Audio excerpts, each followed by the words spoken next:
नमस्कार दोस्तों, आज मैं बात करूंगा एक शख्सियत की जिनका नाम दीपक पारवानी है। उनके पिता एक आर्मी ऑफिसर थे। आतंकियों के साथ मुठभेड़ में उनके पिता को एक गोली भी लगी। उस वक्त दीपक की उम्र महज 6 से 7 साल रही होगी। तभी से दीपक भी अपने पिता की तरह आर्मी ऑफिसर बनने का सपना देखने लगे। उनके सपनों को पंख लगे, उड़ान भी भरी, लेकिन दुर्भाग्य से दीपक एक हादसे का शिकार हो गए और मंजिल की दहलीज पर पहुंचने के बाद भी मुकाम हासिल करने से चूक गए। दरअसल सन 2000 में दीपक ने एनडीए का टेस्ट दिया था, लेकिन उन्हें सफलता नहीं मिली। उन्होंने अगली बार फिर कोशिश की। ये उनका लास्ट अटेम्प्ट था। इस बार उन्हें कामयाबी मिल ही गई।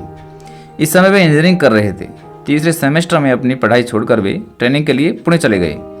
शुरुआत के 3-4 महीने उनके शानदार निकले।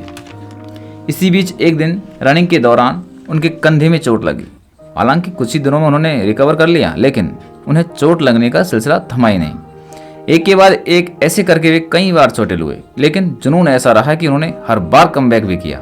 लेकिन 2003 में आखिरकार वे आर्मी के लिए अनफिट करार दे दिए गए और उन्हें वर्ड आउट दे दिया गया। दीपक ने बरसों से जिस सपने को जिया था वो अब टूट चुका था। उनके लिए यह सबसे बड़ा सेटबैक था। उन्हें खाली हाथ घर भेज दिया गया। ना कोई डिग्री, ना ही जॉब या ना ही करियर के लिए कोई सपोर्ट। अभी दीपक महज 19 साल के थे। उम्र और अनुभव के ही लिहाज से कोई खास मैच्योर नहीं थे। वे लौटकर फिर उसी दहलीज पर खड़े थे जहां से उन्होंने चलना शुरू किया था।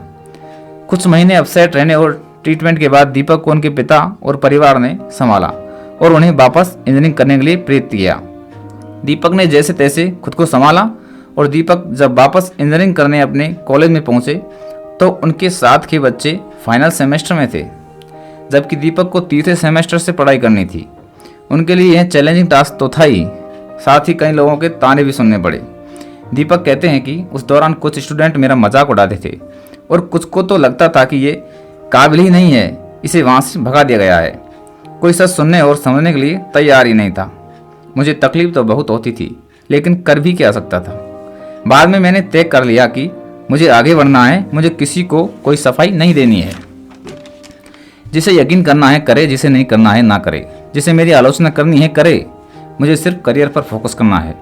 लेकिन इतना जल्दी सब कुछ ट्रैक पर कहाँ लौटने वाला था। दीपक ने मेहनत के दम पर इंजीनियरिंग तो कर ली, लेकिन 2 साल का गैप होने की वजह से कोई कंपनी उनकी CV शॉर्टलिस्ट ही नहीं कर रही थी। इससे दीपक थोड़ा बहुत मेंटली परेशान रहे।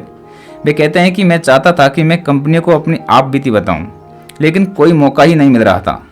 हालांकि अंत में TCS ने उनका CV शॉर्टलिस्ट कर दिया। इंटरव्यू के दौरान जब उन्होंने अपनी स्टोरी बताई तो प्लेसमेंट ऑफिसर्स ने उनसे प्रभावित हुए और उनको जॉब भी मिल गई। दीपक ने 2006 से 2018 तक TCS में नौकरी की और इसके बाद आगे पढ़ाई का मन बनाया और सिम्बायोसिस कॉलेज पुणे से MBA की डिग्री हासिल की। पढ़ाई पूरी करने के बाद उन्होंने कई बड़ी मल्टीनेशनल कंपनियों में काम किया। उन्होंने टीम लीडर और मैनेजर की भी भूमिका निभाई। बेहतर काम के लिए उन्हें कई बार अवार्ड भी मिले। अब पिछले 5 साल से वो इन्फोसिस में है। अभी बतौर सीनियर कंसल्टेंट काम कर रहे हैं और पोजीशन और पैकेज दोनों ही बढ़िया हैं। दीपक जब बोर्ड आउट हुए तब उन्हें 30% डिसेबल करार दिया गया था। वे अपने हाथ से 250 ग्राम वजन भी नहीं उठा पा रहे थे। उन्होंने हर दिन वर्कआउट किया, पसीना बहाया ताकि फिट रह सके। उन्होंने कड़ी मेहनत और ट्रेनर की हेल्प से अपने आप को फिट कर लिया था। कुछ ही समय बाद अब दीपक पारवानी को इन्फोसिस कंपनी में और भी आगे बढ़ने का मौका मिलेगा। तो दोस्तों, ये थी दीपक पारवानी की प्रेरणादायक कहानी।